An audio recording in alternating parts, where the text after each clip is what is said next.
So, a Devil's Civil War might be one of the biggest plot points that this arc has been teasing for quite a while now. But not just this arc alone. The signs and the evidence been there since Devils were introduced, and especially during the time when Zagreus came about.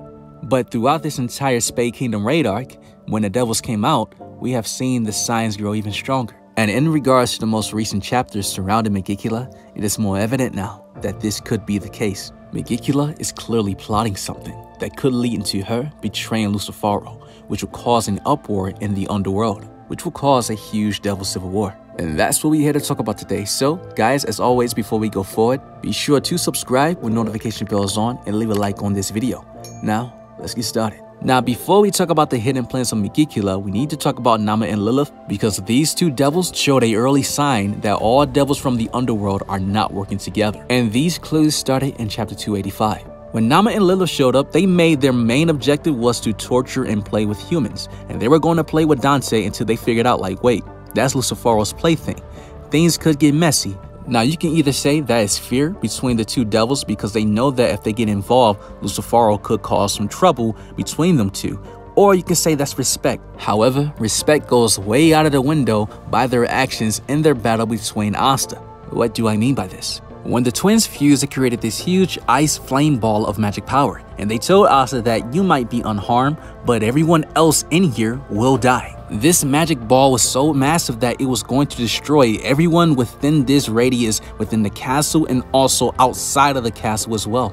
Now, why is this important and why is this a sign that devils are not working together? Well, imagine if Nama and Lilith were to destroy this entire castle and everyone inside of it, Morris will also die, and he is the one that is accelerating the process for the gates to be open. So if he dies, he will no longer be able to accelerate the gates. And as far as the gates to the underworld, they will completely stop. They will shut down because Yami and William will also die, and they are keys for the gates to be open. So this will prevent any devil from coming out. Nama and Lilith both know this because that's how they came about. They got out the first gate. So they know that if that was to prevent any devil from coming out, Lucifaro would not have any way out of the underworld. That lets us know that Nama and Lilith could care less who comes out of the underworld as long as they out. However, they don't care if other devils do not come out, which lets me know that they do not care about Lucifaro coming out at all. They tried to prevent that in a very slick way. Now this leads into Megicula because Megicula has done something very similar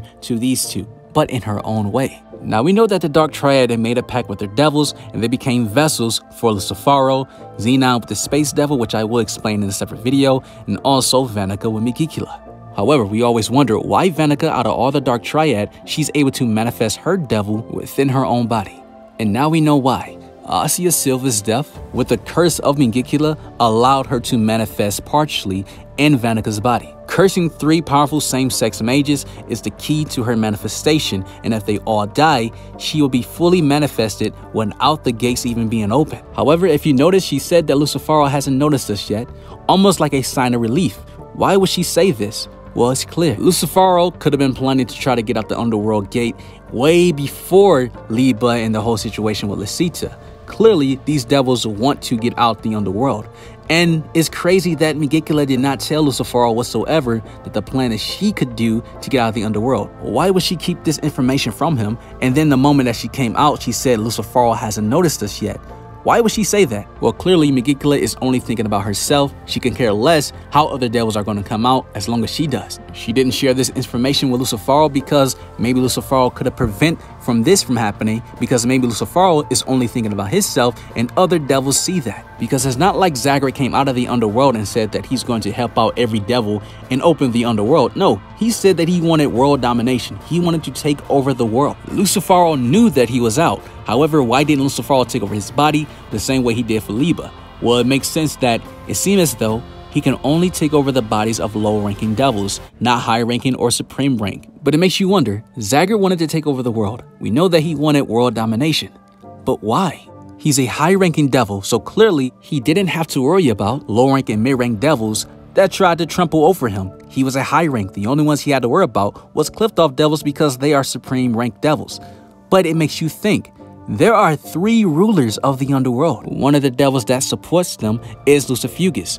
It's possible that Zagreus is one of the devils that did not support the three rulers, and he wanted his own leadership in his own kingdom within the outside world, and that's probably what he tried to create, a underworld on the outside world, to break the balance of the three rulers. Also, the same thing that Dante wants. He wants this whole chaotic underworld situation to be on the outside world as well. Which honestly, I gotta say that if Zagreus and Dante made a pact together, they would have gotten along very well because their ideals and motives are very similar. And speaking of similarities, it's also possible that this is what Megicula wants, an underworld on the outside world, whereas she would be the ruler, she would be the devil queen, because she also attempted to do something very similar to Nama and Lilith when she tried to use curse-wording magic exploding life on Lord Bachika, which was stated by her it would detonate and kill everyone within this castle, which will also stop the Tree of Cliftoff and the gate to the underworld from opening. Another situation that would have prevented Lucifero from coming out. We even seen that the hierarchy of devils is very similar to the Clover Kingdom. The peasants are looked down upon, and you have the hierarchy of the nobles and also the royals. The royals are always the ones with majority of the most magic power. Commoners are also looked down upon as well because they're only a step above a peasant. But of course, no one gets it as bad as a peasant, and no one gets it as bad as a low-ranking devil, because when the mid-ranking devils came out, they started to use the low-ranking devils as toys and throw them at the humans. Despite the fact that they are in a world with the humans, they still bullying the low-ranking devils, just like what they did with Liba. The powerful oppress the weak, while the weak also oppress the weaker ones. That is the hierarchy in the devil world. This is the norm in the underworld. And clearly the three ranking devils, the three rulers, they don't care about the situation. If they did, they can stop this issue because, from the words of Megicula in chapter 300, devils never disobey those who are higher than their own. So, if the three rulers told everyone to stop bullying the low-ranking devils and those who are weaker than the opposing powerful devil, they will stop. We know how much Liba hates the other devils.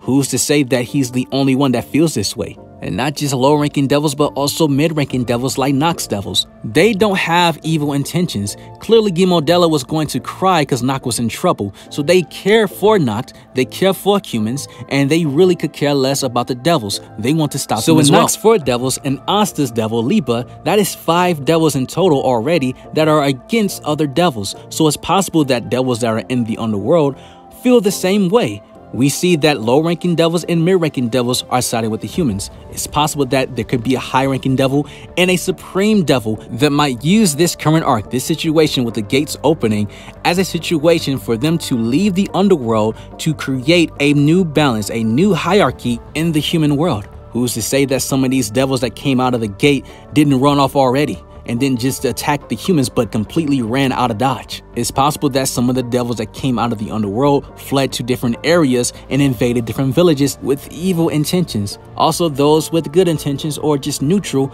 probably fled to different areas because they hate devils so much, so they took this as an opportunity to get away from them immediately. There's a lot of chess moves into play, and it seems as though every devil has their own intentions and their own goal, disregarding the three rulers, which is something with Megicula. Something definitely is going on, and what should be going on right now is that you subscribing to the channel with notification bells on to see more Black Clover content right into your YouTube feed. You guys have an awesome life. Take care of yourselves. Stay blessed, and I'm out.